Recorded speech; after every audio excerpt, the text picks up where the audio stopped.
Hello and welcome back to the Smoke Room. We'll be continuing where we left off, which, if you recall, is after Nik and Samuel found Yao at the stag, and they're following him to talk to him about what they're gonna do in regards to the mines. And prior to that, though, we saw that the strike is, going on full force, and it's mostly in part due to what happened to Dimitri, who is sort of like the unofficial official union leader, I guess. But as Nik put it, there isn't really any one leader. They're all in it together. But let's face it, Dimitri is the leader.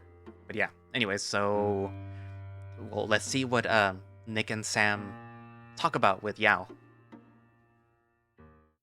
Inside, we see a group of men standing over a bar with rounded metal edges poking out of each side.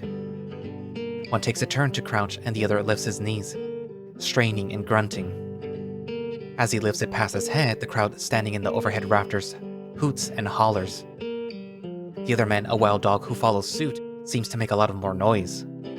He roars out when he lifts his knees, raising the bar above his head as the crowd heckles him. He pushes the bar higher, then drops the bar in the hay, kicking up dirt. Cheers turn to disappointed groans. What the hell is going on here? Isn't it obvious? Have you never seen a strong man face off before? Not too fond of circuses. This isn't a show, Sam. This is the real deal. It's where I work out, in fact. I didn't know that you worked out. What, you think that you're the only one? Or did you just assume that I couldn't afford proper equipment? I didn't say that. He starts laughing. Relax, Sam. I cannot afford my own equipment. But we all chipped in to share a space like this with the whole community. I see the next group of men bending over bars. How the hell are you supposed to build muscle like that? I think about the set of kettlebells that gives me more resistance than I'd ever need to build muscle. They aren't doing sets, they're just bragging about the power that they have. Seems dumb. Dumb how? You can either lift something or you can't. It's just a fact of mathematics. Mathematics? Well, yeah. The more muscle you have, the more you can lift. Is that so? Yep. So, who has more muscle, Sam? You or me? Huh. I never really thought about that before. There's just more of him than me. But I think that I'm healthier. I might even have more muscle than him. I suppose that's say me. Is that so? I reckon it is. And why is that? Well, I've got more stamina. Uh-huh. And I'm mostly just muscle. Right. So I figured that I can lift more. Much easier for all those gases that I take in to go all the right places and give me power. Gases? Yeah. He nods and starts to whistle. Then he goes up to the tall falcon standing over the men, judging them. Can we go next? What? The judge whistles through his beak at the other two men. Y'all done? The German Shepherd nods his head, backing away from one of the bars while the polar bear groans and stretches, hopping away. Have at it. What do you mean, have at it? Hold on now. I came as fast as I heard. Oh no. He's here? Looks like the new guy's got some fight in him after all. But putting him against Nik? Is that really fair? Hush up now. You'll mess with their momentum. Paul slaps me on the shoulder. Hard. Let's see if those muscles aren't just for show. A one-note laugh escapes my breath. What? They catch your eye? You'll catch my paws if you don't stop stalling. I stumble forward, almost hitting my shins on the bar. It feels like everybody's in the room looking at me now. Can't we just call this a draw? I don't even know how to hold this damn thing. I feel a little bit hot under my fur. This is stupid. Like so. He crouches and lifts it almost effortlessly, of course. I lean down, shaking my head, and I hear people laugh. You have to spread your feet. My head snaps up. Now he appears and chatting me up. He always shows up when I least expect him to. And do not lock your knees. I reposition my feet and bend down. It's heavy, but not too heavy. Okay. See? I lifted the thing too. Easy. Now do this. He blows out air from his lungs, then inhales. He then lifts the bar above his head, locking into place, and smirks at me. I gave you a head start. The crowd is going wild. They're already on his side. Then let me catch up. The weight feels a lot heavier when I have to use my forearms as well as my biceps to support it. I hear myself groan. That stings. Pain is temporary. Pride is forever. I've never heard him talk this much. He's smiling and barely breaking a sweat. People are cheering for him, encouraging his strength. I start to wonder if I've ever seen him this comfortable. The closest it's ever come was when he's in bed with me. Shit. This is getting way too heavy. Can we stop now? We can stop anytime we want. But if you put your bar down first, you have to admit that I have more muscle than you. But is that really true? I mean, I knew you were stronger. So what are you waiting for? You just put the barbell down. Does this mean that he's healthier than me too? I always thought Nik was struggling to get by. Maybe I am worse off than him. Or maybe he's just doing well in spite of everything. Doing better than all of us. The way he laughs sounds the most alive that I've ever heard anybody be. I feel my arms start to wobble and I try to drop the bar as gently as I can. He's still holding it up, smiling down at me. I can tell from the twitch in his arm and the sweat on his brow that the weight was getting to him too. But he still manages to hold it up all without breaking. I want to know how. What makes me brittle and what makes him like rubber? I want to know how. There's more applause as he sets the weight down gently into the dirt. Fuck it. I don't need to be thinking about this right now. Now that we're done with being sidetracked, I try to remind Nik why we're here in the first place, bringing my voice to a whisper in his ear. You should approach Yao before we lose him again. It is not enough that we found him. We need the right place and the right time to approach him. We follow him over to the area of the barn where there's an array of equipment. Yao is on the floor, supine, holding 2 dumbbells in his hands. He lifts his arms, then his torso, folding over himself with the weights in each hand. Hey there. He doesn't answer. I look at Nik and point my thumb at him. He just shrugs and starts picking up weights to try out. I shake my head and continue watching Yao. After 3 sets of 10, he throws the dumbbells to the ground, then runs to a tall beam, jumping up and over it. I wait for him at the end of the beam. Hey. He runs past me, shining with sweat as he lunges towards a rope without knots connecting to the ceiling. He starts climbing vertically. You know I could do that too if I... He hops down, landing on his feet.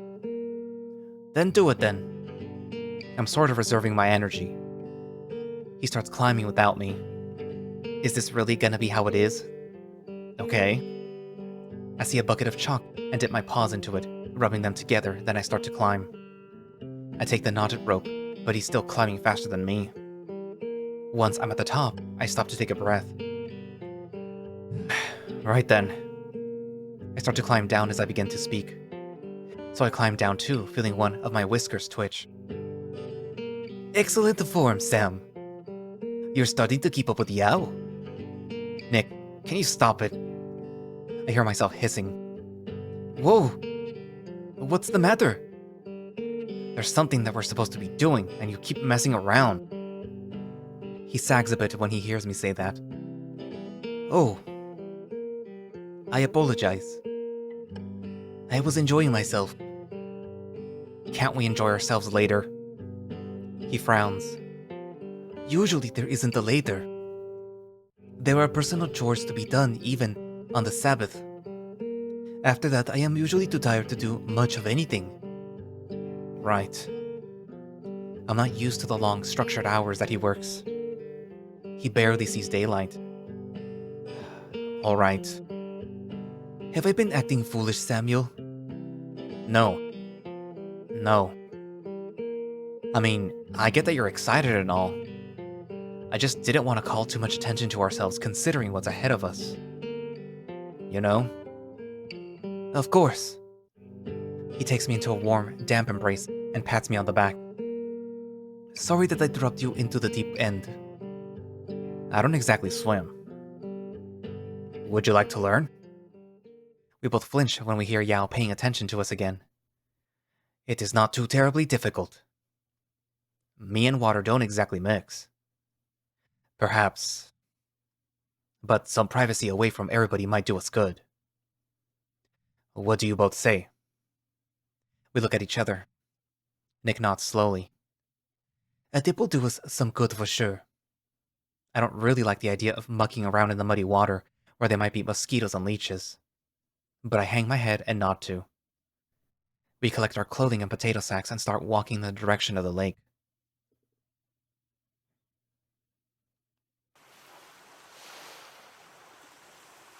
It's a good 20 minutes of hiking before I see a shack next to a rocky pool. I can hear a small waterfall trickling into the lower waters of the pool.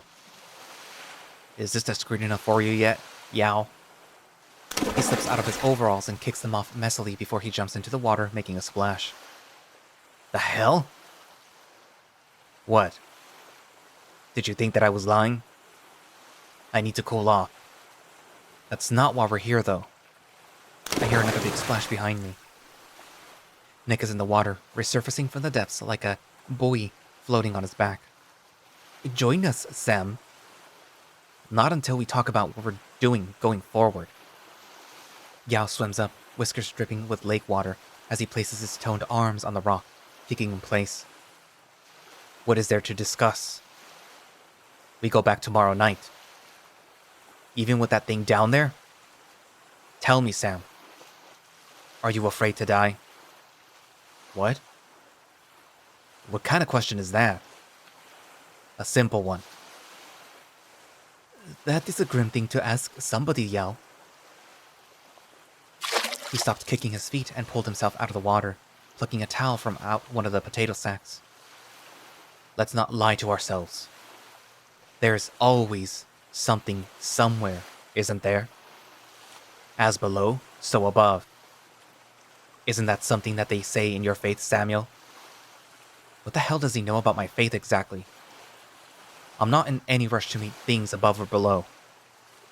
And yet, they always come to us. This idea applies to tangible things too. People particularly. Would you rather meet these things with preparedness or let them come to you? He sounds firm, but I can tell that he's upset about something. It's just barely there. So I ask you again, Samuel. You too, Nik. Are you afraid to die? I scratch the back of my head. I used to think I was. Now, I just think that I'm scared of what might be safer. What about you? I am not afraid. If I am nothing, then I cannot be afraid. If I am something, then it will only be a new beginning. If there is another life after this one, then I will meet it. What about you, Nik? He doesn't say much. But then his chin trembles. I am afraid. Yao turns to look at Nik. I do not want to lose what we have. There looks to be something like pity in the tiger's eyes. But you know it's all ending soon. We did our best. I do not want to think that. I'm shaking by the shout. So is Yao. But you have to. I just want to drink with them and cook with them and do a good day's work for a good day's pay until we share our last summer. This is our last summer, friend. He's made the calls. The weapons are placed. The weapons? What weapons? The ones that we'll use to protect ourselves if we don't get out on time. What's that supposed to mean? This is a mine, not a battlefield. For now, we should make that our memory if we truly want to leave. He pats himself down in his towel and stands, looking back in the direction of the stag. He steps back into his clothes. He looks like he misses it. But I don't get why. It's still there. And we're still here. There are things that I don't want to leave behind too. But I am just one man. He looks back once again.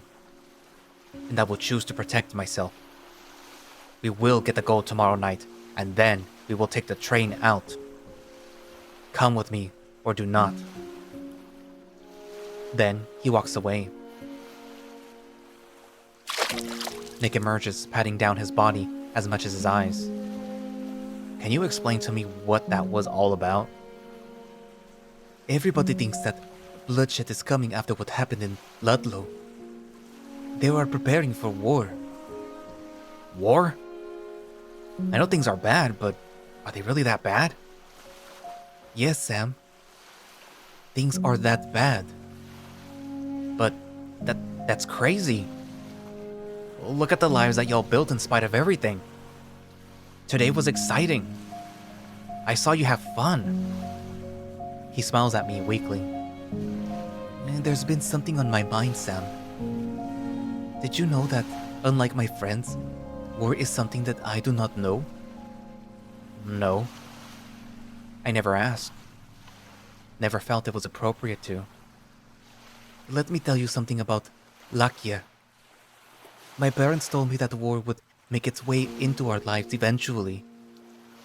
We share our borders with Vasrus to the east and tenacious Almany to the west. And oh, how they hated each other. Hated my people, even more for being in the way of their conflict. They both wanted to conquer us. And eventually they did. For instance, my name, Nikolai, is a Rus name. My Lak parents would have named me Mikolaj had they not been influenced. I wouldn't have known the difference. I feel bad about that. Whenever my parents thought that it might end, and they could adjust to a new way of life, they continued to fear that we'd always get defeated again someday. Because that is what they knew, and the story that history told. There was always a back and forth, in an endless fight for pettiness and control. I'm sorry. Yet, there was something to be thankful for. Lakia, through its hardships, discovered that there were other ways to fight the war. There is a term you probably have never heard. Organic work. So like, church music? He starts laughing. You misunderstand the idea. The idea is that if your people are strong, no matter how many borders you lose, or how many times you have been conquered or beat or stolen from, your people can never lose their identity if you cooperate with one another without requiring costs. And how do you make your people strong? Community, language, education, family protection. You aren't destroyed when you are stolen from, because there is a neighbor who can help you in your time of need. And there is a sense of national bond that passes social layers too. I've seen this way of managing industry work in Lakia. All it requires to work is for industry to invest resources into valuable endeavors that don't tie entirely into profit. And I've seen it work here too, which is why the notion keeps coming back. The idea is still good. And it was right. Lakia's borders fall time and time again. But there is still Lakia. The problem is just... I know we don't know war and violence to be strong. But war does not care what you think, and war comes all the same. Even when you want no part in it. Even when you can see it coming. I don't want to keep losing people for the rest of my life. I think about the photo Nik has in his bed. The big and small badgers who look like Nik. Is your family still alive? He looks hurt when I say this. If my parents are alive, they would be very, very old, Sam. If my sisters are alive, I would have no way to find them. I see. I'm sorry. Mostly it's just hard to relate. I wonder what it's like to have a family you actually miss. That is okay. I use a towel to clean the water off of his back. Do you miss him? He leans into my paw. I don't think you ever stop missing the people who leave you. But space grows around them. New experiences fill in the gaps. You discover new people to miss all over again. I whistle for him. And that's awful sad, Nik. I keep thinking about what Yao asked us tonight. About if we fear death. Such a fun guy. I am not afraid of death, but more afraid of having to start over too many times before my last summer. I just want a slow, cozy, gentle run before I have to sleep for good. I want my neighbors leaving flowers by my bed, not faceless strangers passing by. Why are you acting like my grandpa? Your grandpa? You're what, 39? 38. Well, as clean as you live, you got at least 4 decades before the big one. Maybe even 5. I cough more than I used to, Sam. And not as healthy as you seem to think. Nonsense. There's no other explanation for how you beat me in that weightlifting contest today. Well, I definitely don't smoke like you or William do. Smoking makes you feel good, though. Maybe you'll come to like taste if you try the right mix. There's enough things in my lungs already, but thank you. We jump when we hear the sound of tumbling rocks. Nik rushes to get back into his clothes, and I try my best to spare him some dignity in case it's a young woman passing by. But it isn't. It's that fox, the Brynes Boy. He looks messed up, disheveled and dirty, and most concerning of all, deeply confused. Can we help you? He shakes his head a bit. Do either of you have the time? Do we look like fellows who can afford a fancy watch? I'm sorry. He leans over and starts throwing up. Whoa. Is he alright? He just lost his lunch. I'd say he isn't. Fuck. He wipes his mouth. Then he twitches and starts making more retching noises. He needs water. I think he needs more than water, Nik. He thrusts his canteen into the fox's hand. Swish and spit. The sick is terrible for your teeth. He takes the canteen and leans back his head. Then he gargles and spits. Now drink. I don't want to drink. Your stomach is empty. You need water and food. Do we even have any food? Nik pulls something out of his side pocket. It looks like a bag of dried peanuts. We'll get you something more substantial when we reach the stag. Oh, we will? Yes, Sam. Alright.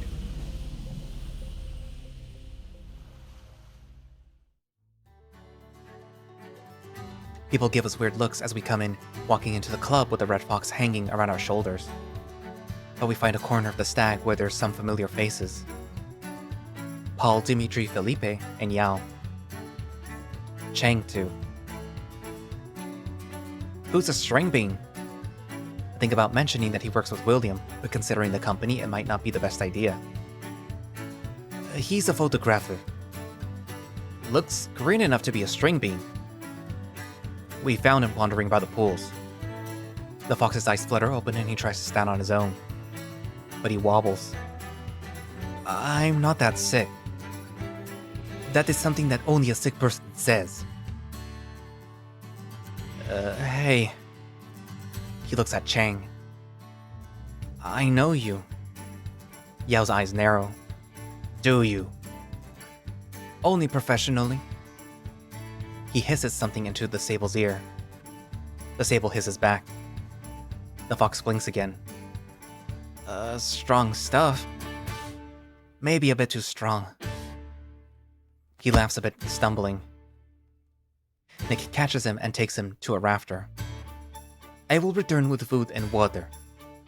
Watch him, Sam. No need to be pushy. I sit down with him, sighing. He gives me a big toothy smile that makes him look like he still isn't all the way aware of his surroundings. So, what brings the heir of the Brynes family to our humble company tonight? Oh. You know of us? Your father is a primary supplier to the city. It would be irresponsible if I didn't. Well, if you can believe it, I've been here before. I usually like to keep a low profile. Why be shy at a bar? Come on, relax. You're among good people. The fox titters and it's almost like a giggle. He grabs onto Dimitri's sleeve, still laughing. He tugs himself free and pats the man's paw. Whatever's wrong with him right now is definitely messing with him, and everybody knows it. I think I want what he's having. He looks around at everybody, expecting them to laugh. Nobody does. Yao is staring sternly at Chang, who tries to avoid eye contact. Nik rushes back to the rafters with a paper bag and a honey bun. Murdoch takes the bag, flips the paper out one side to the other, then does it 2 more times. He laughs at it. That's it. Nik opens the bag for him, takes the bread out, and puts it in front of him. Honey bread. He puts the mug down on the rafter, which makes a loud thud. Milk. The fox nods at them, then takes the mug to his mouth and starts to drink. Then he bites into the bread. He giggles through it. But as he continues to chew, he smiles less and less. Then he drinks again, eyes widening. What time is it? It's 7:30 p.m. The fox frowns. That can't be right. It was 7:30 just hours ago. You're saying that you've been walking around all this time since yesterday? He looks nervous. Really nervous. What happened to you? Nothing did. I was just taking pictures with my brother-in-law in the mines. The workers exchange glances. What for? Something to do with the veins. Seeing where the water flowed? Safe places to dig? I'm not knowledgeable about this kind of thing. I was just there to set up the tripod and do the lighting for the shoots. He runs a finger through his fur and looks at the dirt beneath his fingernails. So, what happened next? Yeah, what happened? There was a door. A door? A nice door, like on the stoop of a house. A bit weird to see it in a mine, right? Not that weird if James was making additions. Stop heckling. I want to hear this. It's not that interesting. I just went through it to see what it was. And I ended up outside. So did my brother-in-law, but he got a little heated about the directionals of everything. Said somebody was playing a prank on us. He chuckled and then frowned. That wasn't all, was it? Now, what makes you say that? Your look. The fox tilts his head again and scratches his head fur a little harder. His nails look like he's scratching a little too hard now. Well, the story's ridiculous enough as it is, isn't it? The truth of the matter is that I must have been hallucinating or lost consciousness at some point. Try us. This is the first time that I heard the sable speak to anybody else. There wasn't just one door. I see them where Jim would tell me that there were supposed to be gas leaks, so there's some kind of explanation for what I was probably actually seeing. But what's really strange is that I thought that I saw people in them.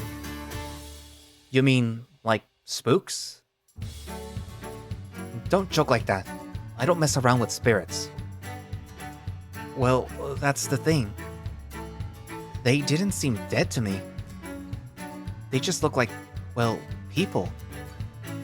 People in a place that they shouldn't be. That's why I'm pretty sure that it was just a hallucination. We all have our stories about those minds. Yep. Sure do. Murdoch looks a little uneasy when he hears that. How do some of them go? You ever hear about how sometimes wild animals will wander into caves and die? Yeah. Turned a corner one night and saw a bunch of deer carcasses covering the floor. Thought it was just a bunch of thick moss. Till I saw the rib cages poking through. I still remember his scream. Yeah, I bet you do. It was a whole pack of them. They had all clotted together. Gelatinized. I could have sworn that they were vermin eating them from the inside out since they seemed to move. The longer I looked, the less feral they looked. They started looking like people. They already threw up. Don't make them queasy. I ran out of there gagging. Next time I saw it, they were just bones. But I still smell that god-awful smell from time to time. Mines are not so gruesome. Yeah, they're blessed. Divinity plays no part in this, I think. So, what do you see? The bear takes a sip of his beer mug and puts on a thoughtful face. Wind chimes. Folks exchange odd looks with one another. Wind chimes? That's what I said. Whenever I see a pillar of light in the daytime, I see a wind chime hovering in the air. Sometimes it's made of metal. Sometimes it's wood. But they hang and don't have strings. I thought I was mad for a time. That is, until everybody else brought forward strange stories of their own. Why doesn't Chang talk about... No. The refusal was heavy and bitter. Ain't you a stinker? He does not have to talk about it again if he does not want to. Then how about you share with the group? He looks like he's about to say something. Then he doesn't. He crosses his arms and sinks into the rafter. Chang looks like he's about to talk, then doesn't either. I don't see anything. But I hear plenty. Well, I would hope that you do with those big ol' ears. I hear somebody counting up to 10. Sometimes it's a different voice, but that's always a number. They sound scared. More scared than anybody that I've ever heard. And we've been in so many dangerous situations. I never thought that I'd met somebody who'd be more scared than us on the regular, but He takes a deep breath. Yeah, I definitely heard them. How about you two? They look at me and Nik. Yeah, you've been pretty quiet, huh? I haven't been in the mines long enough to see much of anything. But he has. Huh? Oh no. Nik's a terrible liar under pressure. I did see something. But I do not really know what it was. The first time that he saw something was last night. Whereabouts in the mine? Oh. Well... What if he talks about the gold? They can't know about that. Can they? You know... Paul tilts his head. Dimitri lifts an eyebrow. We don't? You're the one telling the damn story. Oh, you are right. That is true. What the? I will share what I experience now. Everybody's attention snaps to the tiger. He uncrosses his arms and takes a deep breath. I know what is at the bottom of the mines. That's suspect. Yeah, quit yanking our chains. They haven't even drilled that far yet. But one day they will. And they will weep and gnash their teeth. What the? You saying it's a big, old, hot and heavy casting of Briggs's cock and balls or something? Quit being vague. If I had the skill and the talent to explain it, I would. It is something that must be experienced. But I would not wish that upon any of you. He sounds angry. Angry and tired. I need a drink. You do. Because that reminds me that I promised a round for all of you. You don't have to do that, Dimitri. You already have clinical bills to worry about. I insist. I will be offended if you don't drink. You all deserve it. Except you. He points at the box. Only milk or water for you. No need to worry on my account. I'm happy to see Mr. Burns more present as the night goes on. The stories, as tense as they were, still leave us tense. But talkative. The music in the barn picks up as square dances begin to start. Hey, Samuel? Yeah? Do you think that we could dance tonight? No? He frowns at me. Please? I'm bad at dancing, Nick.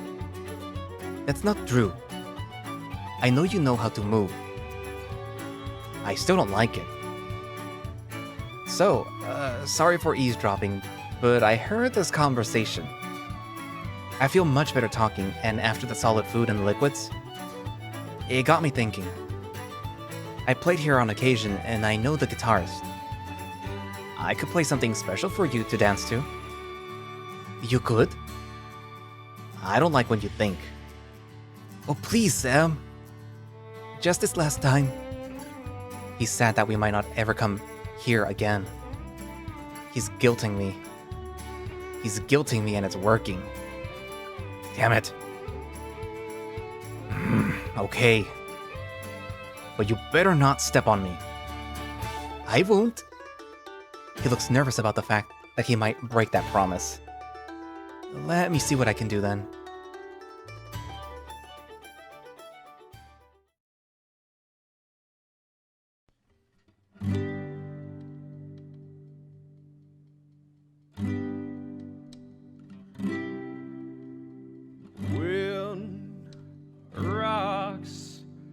Desert night, the summer sand, natural things, naturally, what frontiersmen should understand. And nothing's more natural than knowing how to move. Here's a tune about an ache that we can soothe. Let's reenact a snappy scene that duds might find mundane, about a pair of partners who hit up and missed their train. One grabbed the other's wrist and asked him, buy a man some hooch. Of course the other said, we'll slide you another working pooch. He tossed and taps a shoulder blade as temperance flies the coop. Then eyes meet eyes and glass meets glass as whiskers start to droop. Well, if you're feeling spry and gay, I think you know what's next. Lock eye to eye and elbows hooked and keep your partner flexed.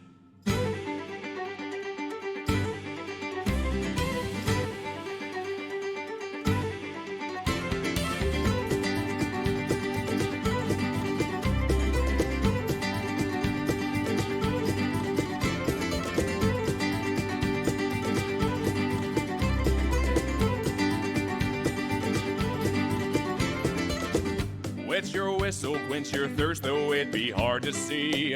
Having vice ain't always nice, but hey, at least you're free. Now take a dip and hook his hip, remind me of that scene where words pass lips between the sips and somewhere rather mean. But hey, they're pressed in closer, hey, their courage bloomed, and hey, they're taking wagers, boasting over which their manhood loomed. Though thigh to thigh and pockets frisked, he grabbed his partner's wrist.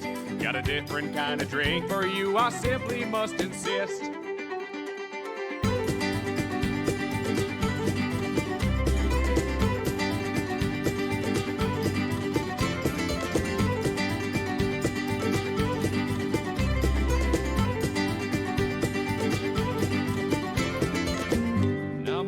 Grows foggy as those spirits fade. Look now how morning light is seizing our charade. Ruffled slacks, sweaty backs, all about the floor. Revel quietly as others about you snore. Lock gazes and think upon my scene. You may find the things they hadn't yet and thoughts between. Lovers light, morning dark, and everything you know. There's many locks and keys as you allow.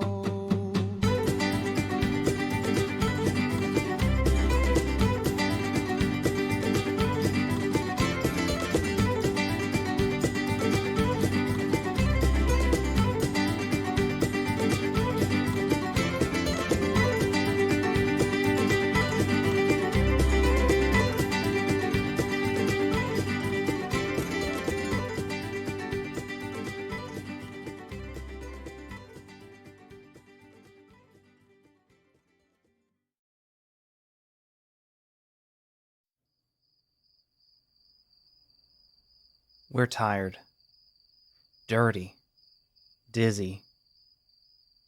I told you that you'd step on my foot, and I told you that you'd enjoy it. But that was fun. That was really fun. Nik is smiling ear to ear. The rest of his friends got stone drunk or fell asleep. Yale said that he'd meet us again at the spot by the lake, right? Right. Well, that's in the opposite direction. I'm going to go back home to get my helmet first. We don't need your helmet. We agreed that we'd go back for the goal tomorrow night. He just wanted to talk details. But I want my helmet. It's getting dark. But there's plenty of starlight. He doesn't listen to me. Instead, he just walks faster. I know that he can be stubborn at times, but it's bizarre to see him this fixated on something. Finally, we get back to the shack. He creeps through the door, extra quiet. Then I hear the screen door and the wooden door creak as he starts to shuffle through the knobs of his locker. I look around me as I wait for him. The sky is brighter than I'd ever seen it with the stars, and the sandy mountains look extra tall and smooth. Sculpted like. Now that I know that I'm not going to be trapped here anymore, it puts the whole place into a different perspective. It's a hell of a lot prettier than the flat, muggy swamp that I crawled out of. I think I'm beginning to understand why Nik was so down, now that I think about never seeing the place again. I'm starting to come around to the rest of his friends. But there's places and people that I'm leaving behind too. Will, Cynthia, Dora, and the rest of the girls. Well, I'm not gonna miss Ethel.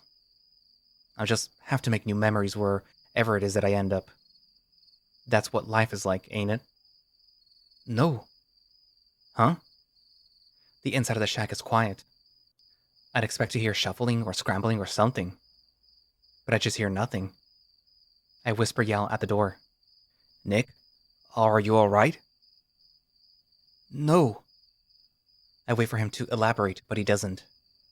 Well, what's the matter? No. Nik, what's wrong? No. He's not just yelling. He's sobbing. He's on the floor of the locker room, staring back at me, eyes wide and full of panic. His chest is heaving faster than I've ever seen it move before. I look where he's looking. His helmet isn't there. Huh? Well, where'd it go? Then he screams. Wild, tortured screams. I've never heard him make sounds like that. It scares me at first, but then it just makes me sad. No! Nik, it's just a helmet. It's my light, Sam! Well, we'll get you another one. They took my light! I hear grouchy voices rouse and footsteps hit the floor. The hell? Fucking addicts, I swear. Shut that racket up. I quietly thank the stars that I didn't leave the gold nugget with them. I don't trust this place. Nik, we gotta get up. He's still lying on the floor, heaving, crying. The pupils in his eyes look bigger than I've ever seen them before. I think there's something actually wrong with him. He clutches his chest and seizes up. I don't want anybody to see him like this. I stand in the doorway. Another puma and an old squirrel squint at me, holding up lanterns. Fuck's sake are you? I'm one of the tenants. Who's making that noise? A different tenant. You see, somebody took some of his things that didn't belong to them, so he's real upset right now. It's one of them hard hats with the lights on him. Maybe next time he'll keep it in that bank. That's the most unhelpful thing that I've ever heard. Hard hats aren't the kind of things that you keep in a bank, dumbass. Just give him some space, please. I'll keep him quiet. I know who took it. I know that voice. It's coming from behind me. Outside. I see his rictus grin before I can make out the outline of the rest of his face.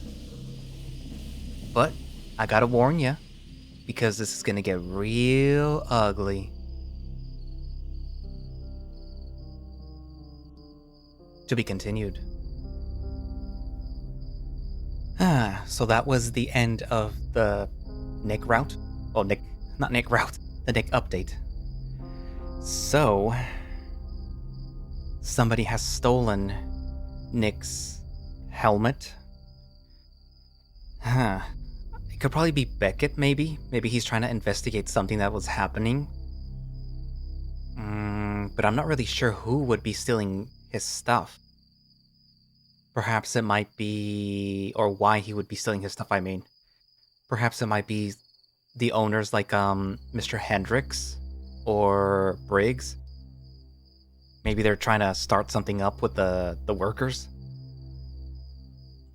I'm also curious why the golden retriever dude would, be giving any information, right now too.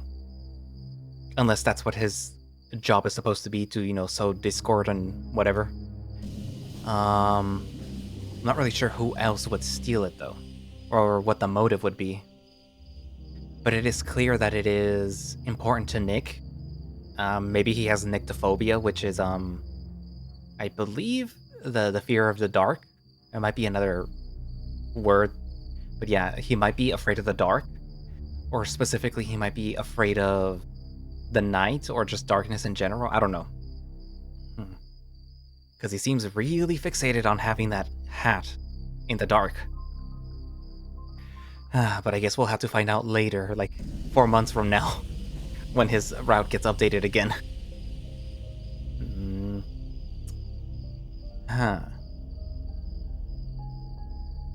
There was something that had come to mind earlier, and this probably will be a two-parter too.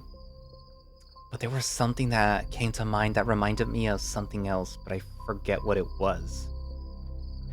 My guess is that at least for the Nik's route, and well, I suppose Williams and Murdoch's route too, but it'll be happening in the background for them, that part of the hysteria, or at least what is the catalyst for what happens within this town,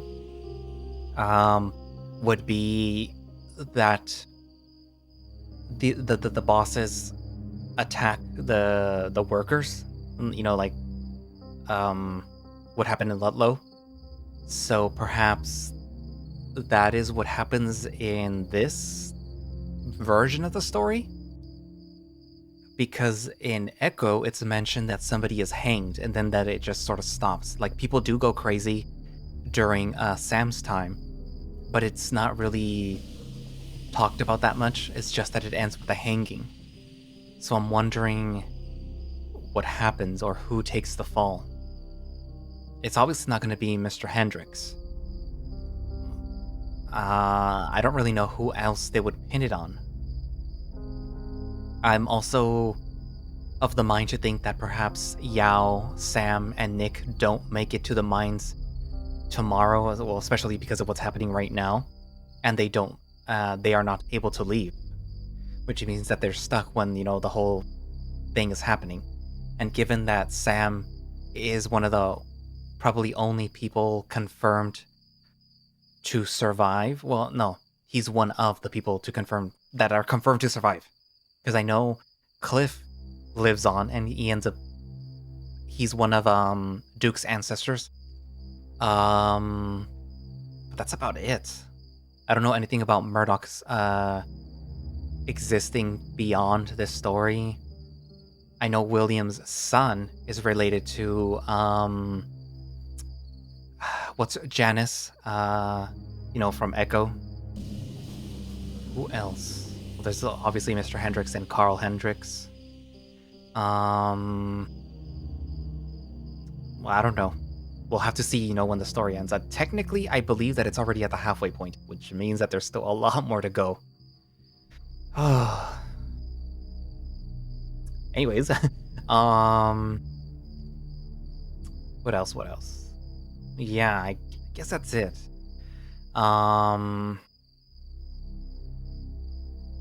Well, there's really not much to say except that I'm wondering what happened to Murdoch when he was in the mines.